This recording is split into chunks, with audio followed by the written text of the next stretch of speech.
Selamat datang di channel BH Korslet. Jangan lupa subscribe agar channel ini bisa berkembang ke depannya. Dan jangan lupa tinggalkan jejak Anda di kolom komentar. Terima kasih guys. Bab 94. Saat Keira mengajukan pertanyaan itu, dia merasa dia terlalu tiba-tiba. Tak seorang pun ingin membicarakan masa kecilnya, terutama hal-hal seperti itu. Lagi pula, bocah itu bukan warga Oceanion saat itu, kalau tidak, dia pasti sudah dibawa kembali oleh polisi. Seberapa besar peluang terjadinya kebetulan seperti itu di dunia? Keira tersenyum dan hendak menepisnya ketika pintu kamarnya terbuka lagi. Holly masuk, dan Keira serta Louis segera melupakan topik pembicaraan. Holly masih tampak agak tidak nyaman, namun dia mendekati tempat tidur Keira, masih tampak agak acuh tak acuh. Dia memegang secangkir air madu di tangannya yang diberikannya kepada Keira, lalu mengalihkan pandangannya dan berkata dengan canggung, "Saya salah paham. Saya minta maaf. Saya harap Anda tidak akan mengajukan keluhan terhadap Kapten Lincoln dan yang lainnya. Semua itu karena penilaian saya yang buruk." Keira menghela napas, menatap Louis, dan setelah melihatnya mengangguk, dia berkata, "Jangan khawatir. Tuan Horton dan saya tidak akan mengajukan tuntutan apapun." Holly tampak terkejut, "Kenapa? Setelah diperlakukan tidak adil seperti itu, tidak ada orang biasa yang akan membiarkan mereka lolos. Kantor polisi pasti akan menghukum dia dan Kapten Lincoln dan bahkan mungkin memberikan kompensasi atas tekanan emosional mereka." Keira hanya tersenyum tipis tetapi tidak menjawab. Kalau saja itu orang lain, dia tidak akan mentolerir hal itu. Tapi Holly, dia membodohi Holly saat dia masih di sekolah menengah pertama. Holly tampak mengerti sesuatu dan mengatupkan bibirnya erat-erat. "Jangan khawatir. Aku akan membantumu menangkap pembunuhnya dan membersihkan namamu sesegera mungkin." Namun, setelah mengatakan hal itu, dia menyadari bahwa ekspresi Keira dan Louis tetap tidak berubah. Tidak ada tanda-tanda keterkejutan di wajah mereka, yang membuatnya terkejut. "Kau tahu siapa pembunuhnya?" Keira mengangkat alisnya dan menatap Louis. Dia punya kecurigaan dan baru saja mengonfirmasinya. Apakah Louis juga tahu? Dia melihatnya mengangguk, "Saya sudah mengirim seseorang untuk mengikuti Connor Hill." Holly tiba-tiba menyadari sesuatu. Jadi, Connor Hill adalah pembunuhnya. Keira tidak menanggapi pertanyaan ini tetapi malah bertanya pada Louis, "Bagaimana kamu mengetahuinya?" Louis memulai dengan sikap acuh tak acuh. Suaranya yang dalam, terutama saat menganalisis sebuah kasus, memiliki daya tarik yang unik. "Hanya ada 4 orang di tempat kejadian perkara hari itu. Korban langsung terbunuh saat itu juga. Selain Anda, saya, dan Tom, hanya Connor yang tersisa. Saya selalu bertanya-tanya, jika Anda membunuh Finlay Hill, dari mana suara yang menjawab di pintu itu berasal? Hanya ada satu kemungkinan, yaitu suara rekaman." Holly tidak setuju. Namun, tidak ada alat perekam yang ditemukan di tempat kejadian perkara, dan tidak ada rekaman yang relevan di ponsel Finlay Hill. Ponselnya terjatuh dari sakunya, dan tidak ada jejak orang yang menyentuhnya. Keira berkata dengan tenang, "Bukan ponselnya yang merekam suara itu, melainkan ponsel Connor." Ketika melihat korban tergeletak di tanah, ia sengaja menyebarkan benda-benda di tangannya kemana-mana. Setelah itu, saat melakukan panggilan darurat, ia mengangkat telepon dari lantai. Dia tidak menyadari ada yang aneh saat itu. Lagi pula, adalah hal yang umum bagi ponsel untuk jatuh ke tanah setelah uang tertumpah di mana-mana. Baru setelah menggunakan proses eliminasi untuk menentukan bahwa itu adalah Connor, rincian ini perlahan terungkap. Satu-satunya orang yang dapat meyakinkan Finlay untuk merekam suara terlebih dahulu adalah seseorang yang ia percaya dengan karakter Finlay. Satu-satunya orang yang dapat ia percaya adalah Connor, putranya. Entah bagaimana, Connor berhasil menipunya agar merekam kata-kata itu, lalu meninggalkan teleponnya sendiri di tempat kejadian perkara, sehingga menciptakan kesan palsu bahwa Finlay masih hidup. Dengan cara ini, Louis dan Tom menjadi saksi tidak langsung atas dugaan pembunuhan Keira. Cara Finlay jatuh ke arah Keira saat dia memasuki ruangan bukan karena dia menerjangnya. Dia kehilangan keseimbangan dan terjatuh. Jika dipadukan dengan rekaman itu, reaksi alami siapapun adalah mendorong orang lain menjauh. Jika bukan karena pendengaran Keira yang tajam dan sifat Louis dan Tom yang berhati-hati, mereka semua akan mengira bahwa Keira telah secara tidak sengaja membunuh Finlay. Situasinya hampir tidak dapat dipecahkan. Holly tercengang mendengar penjelasan mereka lalu berkata dengan serius, kalau begitu aku akan mengatur penangkapannya segera. Jika dia merekamnya di ponselnya, bahkan jika dia menghapusnya, kita masih bisa memulihkannya. Itu akan menjadi bukti langsung. Namun Keira menggelengkan kepalanya. Belum. Hal ini tidak biasa bagi Holly, dan dia sedikit cemas. Kenapa tidak? Aku harus membersihkan namamu secepatnya. Tidakkah kau tahu bahwa orang-orang memfitnahmu di internet saat ini? Meski baru saja mengklarifikasi, netizen tetap tidak percaya. Louis berkata dengan tenang, saya pikir Nona Olsen mungkin punya rencana. Holly menatap Keira dengan ragu. Keira hanya mengangguk dan berkata, Holly, aku butuh bantuanmu. Tunda beberapa hari lagi. Finlay berkata sebelum dia meninggal bahwa dia akan memberitahuku sebuah rahasia tentang Isla Olsen. Secara kebetulan, saat aku pergi menemuinya, Connor membunuhnya. Aku tidak percaya sedetik pun kalau insiden ini tidak ada hubungannya dengan Isla. Holly tercengang. Jadi, kau menggunakan Connor untuk memancing Isla Olsen keluar. Dia berkata sambil tersenyum pahit, Keira, aku ingat sekarang. Alasan utama aku salah paham padamu saat itu adalah karena Isla memintaku untuk membelamu. Kalau dipikir-pikir, dia pasti telah memanfaatkanku, tapi bahkan sekarang, aku masih tidak bisa menuduhnya. Dia orang yang sangat licik, dan bahkan jika dia benar-benar memberi instruksi pada Connor, dia tidak akan meninggalkan petunjuk apapun. Kepolisian mungkin tidak akan dapat menemukan bukti untuk menangkapnya. Keira menggelengkan kepalanya. Niat Connor untuk membunuh kemungkinan besar sudah ada sejak lama. Isla paling banter hanya seorang penggoda dalam masalah ini. Aku tidak berencana untuk memenjarakannya karena ini. Holly tidak mengerti. Lalu apa rencanamu? Keira ingin mengatakan sesuatu, tetapi tenggorokannya sedikit gatal, dan dia batuk. Louis segera berkata, minumlah air dulu. Saya akan menjelaskannya untuk Anda. Keira berhenti sejenak dan dengan patuh menyesap air madu. Louis melanjutkan. Kurasa yang sebenarnya ingin diketahui Nona Olsen adalah rahasia Isla. Mata Keira berbinar dan dia mengangguk setuju. Louis melanjutkan, Finlay tahu rahasia penting tentang Isla. Karena dia sangat percaya pada putranya, dia pasti akan memberitahu Connor rahasia itu.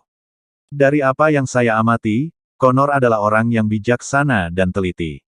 Dia tidak akan dengan mudah mengungkapkan rahasia Isla. Saya pikir Nona Olsen ingin mengadu domba Connor dengan Isla dan membiarkannya menyadari seperti apa Isla sebenarnya sehingga ketika dia ditangkap nanti, dia tidak akan membantu Isla menyimpan rahasia itu. Keira merasakan kehangatan menyebar ke seluruh tubuhnya setelah menghabiskan secangkir air madu. Apa yang dijelaskan Louis persis seperti rencananya. Apakah Isla mengira membunuh Finlay bisa menjaga rahasianya selamanya? Namun Connor masih ada. Mendengar penjelasan itu, Holly masih tampak cemas. Tapi netizen memfitnah Connor, begitu juga kamu. Tidak apa-apa. Keira meletakkan cangkir di meja samping tempat tidur, suaranya penuh keyakinan. Gosip-gosip itu seperti geli bagiku, tetapi baginya, itu akan menjadi malapetaka besar yang dapat membuatnya bingung. Keyakinannya membuat Holly kehilangan kata-kata. Holly sepertinya mengingat sesuatu dan berkata, Keira, biar ku beritahu sekarang. Pesan yang ditinggalkan Finlay untukmu di ponselnya adalah. Bab 95. Keira buru-buru menghentikannya. Jangan katakan apapun. Jangan melanggar etika profesionalmu. Holly berhenti sejenak. Kemudian dia terbatuk untuk menutupi rasa malunya. Sebenarnya, tidak apa-apa untuk menceritakan tentang rekaman itu kepadamu. Itu tidak ada hubungannya dengan kasus ini. Aku hanya, dia terdiam sebelum akhirnya mengakuinya. Aku hanya ingin mempersulitmu. Keira tidak tahu harus berkata apa. Dia mengusap alisnya tanda menyerah. Baiklah, kalau begitu ceritakan padaku. Holly tampak malu. Wajahnya masih serius saat berbicara. Kata-kata terakhirnya adalah, keponakanku tersayang, Connor juga tahu rahasianya. Pastikan biaya kuliahnya ditanggung. Ruangan itu hening sejenak. Keira mengerutkan kening. Meskipun dia sudah menduga bahwa Finlay tidak akan meninggalkan pesan tentang rahasia apapun dan bahwa Connor pasti tahu sesuatu, dia tetap merasa pesan itu aneh. Dia pergi menemui Finlay dengan maksud membayar 5 juta untuk membeli rahasia itu. Jika dia mengetahui rahasia itu dari Finlay, mengapa dia masih harus menanggung biaya kuliah Connor? Atau apakah Finlay tidak pernah berencana untuk menjual rahasia itu padanya? Keira menggelengkan kepalanya, bersyukur atas pengaturannya. Dia tidak langsung menuduh Connor sebagai pembunuh setelah kejahatan terjadi, Jika tidak, dia mungkin tidak akan pernah bisa mengungkap kebenaran darinya. Sekarang, dia ingin Connor menyerah menghadapi kritikan itu. Namun, Holly agak khawatir. Keira, jangan berlebihan. Jika dia membuang ponselnya, kamu akan kehilangan bukti paling penting, dan kamu tidak akan pernah bisa membalikkan keadaan kasus ini. Mendengar ini, Keira mengerutkan kening. Setelah kejadian itu, dia langsung dibawa ke kantor polisi dan tidak sempat memberitahu Samuel apa yang harus dilakukan. Dia bertanya-tanya apakah Connor telah mengganti teleponnya. Tidak, dia tidak akan melakukannya. Louis tiba-tiba menyela. Ia berkata dengan tenang, setelah kejadian itu, Connor membuang ponsel aslinya dan beralih ke ponsel yang sama persis. Aku sudah mengambil ponsel yang pertama. Secercah cahaya melintas di mata Keira, lalu dia tersenyum, mengesankan sekali, Tuan Horton. Sejak mengambil alih perusahaan, Louis telah mendengar pujian yang tak terhitung jumlahnya, tetapi pujian langsung dari Keira membuat pipinya sedikit memerah. Dia tersenyum tipis. Anda menyanjung saya, Nona Olsen. Holly menatap mereka satu persatu dan tiba-tiba berkata, kalian berdua sudah menikah, tetapi kalian saling memanggil, Tuan Horton, dan Nona Olsen. Awalnya kupikir kalian tidak saling kenal, tetapi ternyata kalian saling memahami dengan baik. Apakah ini bentuk kasih sayang kalian? Ruangan itu tiba-tiba menjadi sunyi. Keira mengalihkan pandangan dari Louis dan tampak tersipu. Ia merasa baik-baik saja saat orang lain memanggilnya Nona Olsen, tetapi suara Louis yang dalam bagaikan bulu yang menggoda hatinya dengan lembut, menimbulkan sensasi geli. Dia tidak menyadari telinga Louis memerah. Sementara itu, Connor tidak tahu apa yang akan menimpanya. Tak lama setelah meninggalkan rumah sakit, ia kembali ke kampusnya. Dia dengan senang hati membayar kembali uang tunai 20.000 yang dipinjamnya kepada teman sekamarnya. Ada yang mengambil 6.000 dan berkomentar sinis, saya tahu Anda tampak terlalu percaya diri untuk bisa membayar kembali pinjaman itu. Jadi, seseorang siap membayar tagihannya untuk Anda. Connor tidak mengerti apa maksud mereka, tapi orang kaya lainnya. Siswa generasi kedua melempar uang itu ke tanah. Tidak, aku tidak mau uang kotormu itu. Kamu mendapatkannya dengan mengkhianati ayahmu sendiri. Apa kamu tidak malu menghabiskannya? Connor tercengang. Apa maksudmu? Kau ingin tahu? Pria itu menyerahkan ponselnya kepada Connor. Lihat ini. Connor mengambil alih telepon dan melihat video Samuel memberinya uang, dan video tersebut sekarang tersebar di internet. Semua orang mencela dia sebagai anak yang tidak tahu berterima kasih karena menandatangani kontrak demi uang. Connor melambaikan tangannya. Tidak, itu tidak benar. Aku tidak mengambil uangnya. 20.000 ini adalah uang yang aku pinjam dari kalian. Itu hanya dana darurat yang dia berikan kepadaku karena polisi telah menyita. Teman sekamarnya tidak mempercayainya. Jika kau berkata begitu, kami akan percaya begitu saja. Connor mengira mereka mempercayai penjelasannya dan menghela napas lega. Salah satu dari mereka mengambil uang yang ditinggalkan anak orang kaya itu di lantai. Jangan dibuang. Kamu bisa membelikan kami makan malam dengan uang itu. Anak orang kaya itu mencibir. Baiklah, ayo pergi. Saat Connor mengikuti mereka ke pintu, berniat untuk bergabung dengan mereka, seseorang menghentikannya. Mau kemana? Connor terkejut. Bagaimana kalau kita tidak makan malam? Oh tidak, kami lebih suka tidak mengajakmu. Jika kau ikut dengan kami mungkin akan diganggu oleh wartawan. Sebaiknya kau tetap di asrama. Teman-teman sekamarnya keluar, meninggalkan Connor sendirian di kamar. Ada tatapan muram di matanya. Ia membasahi bibirnya, berusaha untuk tidak terlalu memikirkannya.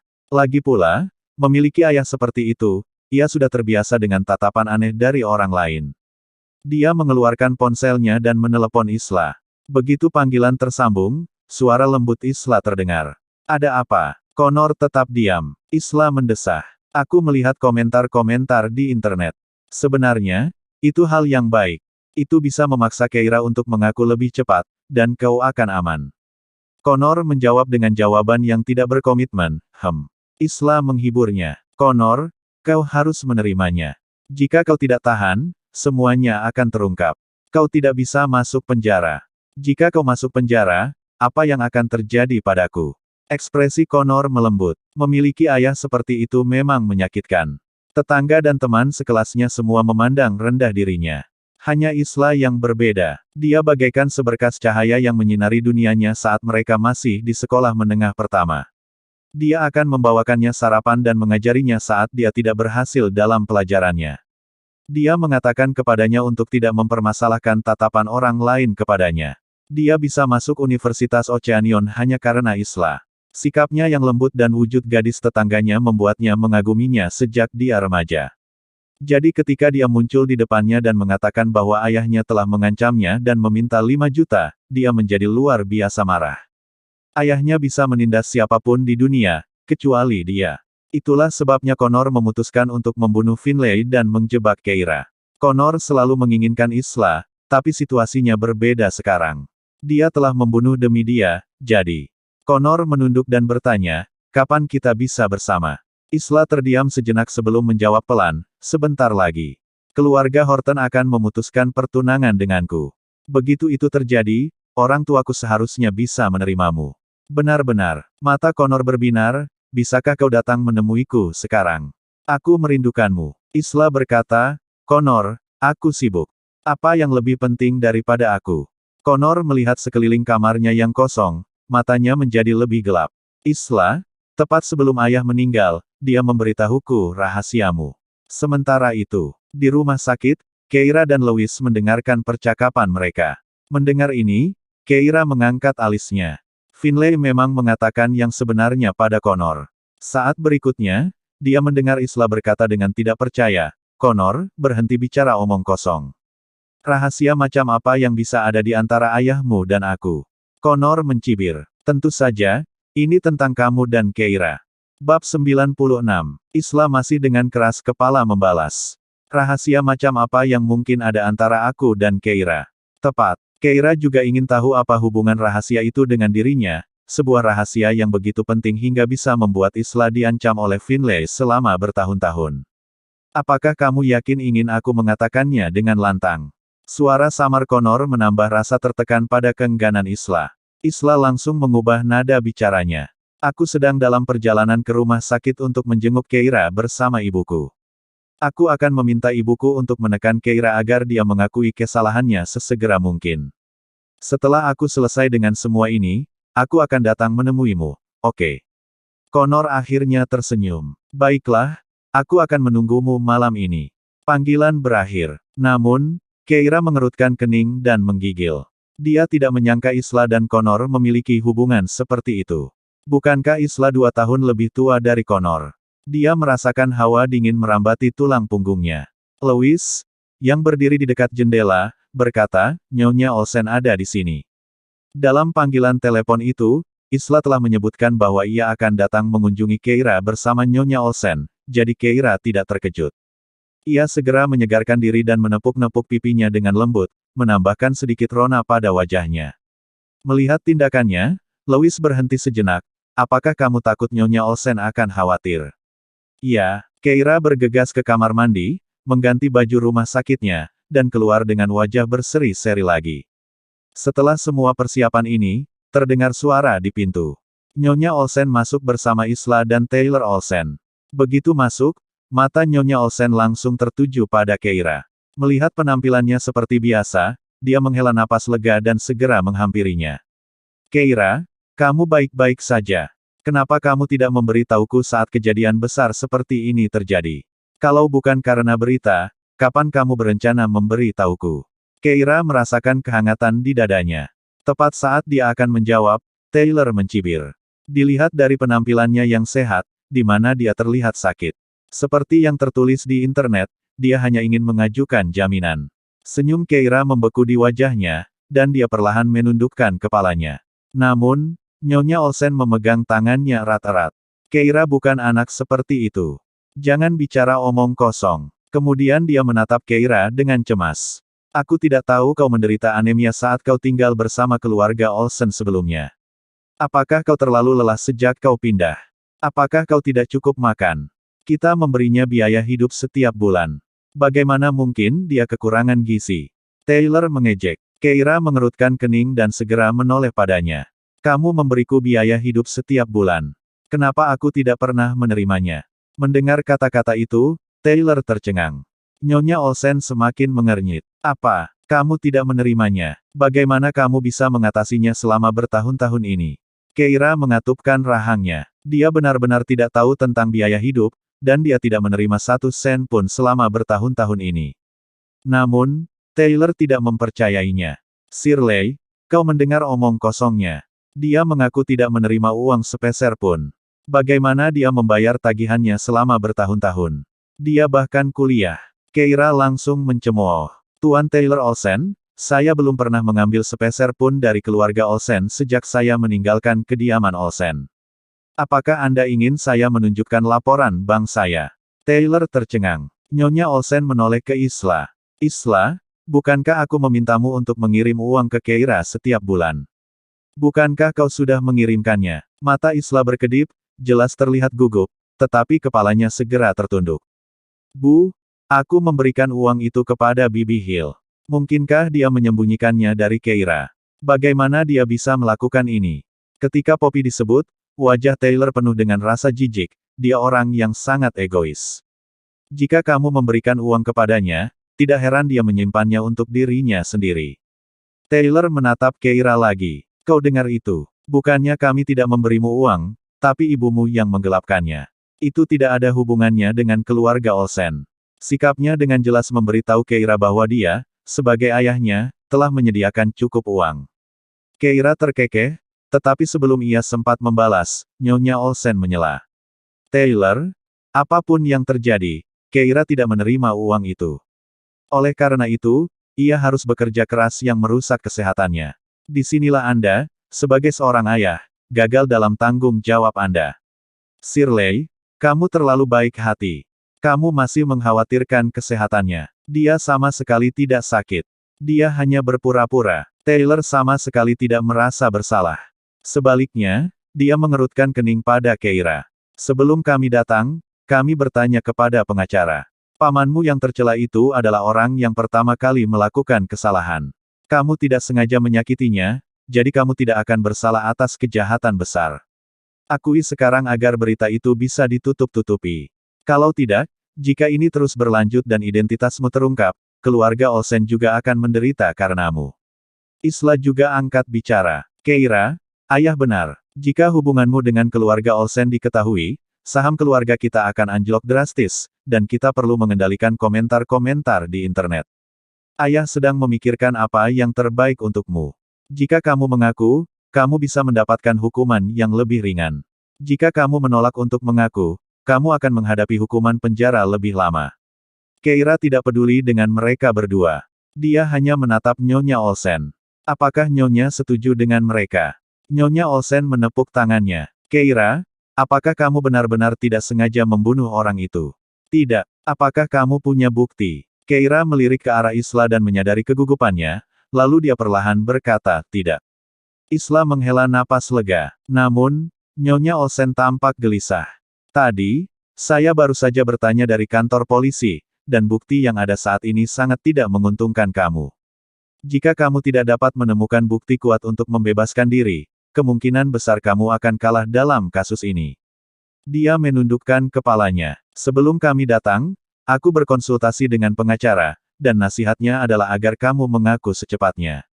Hati Keira sedikit mencelos ketika mendengar ini. Namun yang mengejutkan, Nyonya Olsen memegang tangannya pada saat berikutnya. Tetapi kamu tidak boleh mengakui apa yang tidak kamu lakukan. Keira, pertahankan apa yang menurutmu benar dan teruskan. Mata Keira berbinar dan dia mengangguk penuh semangat. Namun Taylor mencela. Shirley, jangan biarkan dia membodohimu. Mereka berada di rumah sakit terbengkalai saat itu. Jika dia tidak membunuhnya, apakah hantu yang melakukannya? Sekarang seluruh internet sedang berperang melawannya. Kau masih mendukungnya sekarang. Kau terlalu memanjakan anak itu.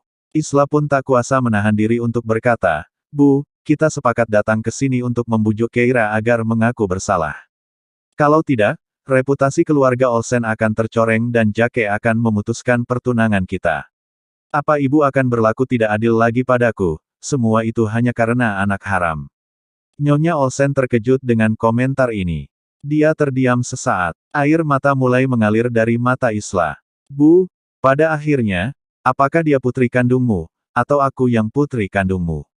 Setelah berkata demikian, dia berlari keluar sambil menangis. Nyonya Olsen tampak sedikit panik. Ia menatap Keira, lalu keluar pintu, jelas-jelas ragu-ragu. Namun akhirnya, dia bangkit dan mengejar Isla bersama Taylor. Ruangan itu segera kembali tenang. Keira menatap pintu sambil menertawakan dirinya sendiri. Louis, yang tetap berada di sudut ruangan sepanjang waktu, memperhatikan Nyonya Olsen saat dia pergi. Apakah aku pernah mengatakan kepadamu bahwa kamu dan Nyonya Olsen tampak lebih seperti ibu dan anak yang sebenarnya? Bersambung ke bab selanjutnya.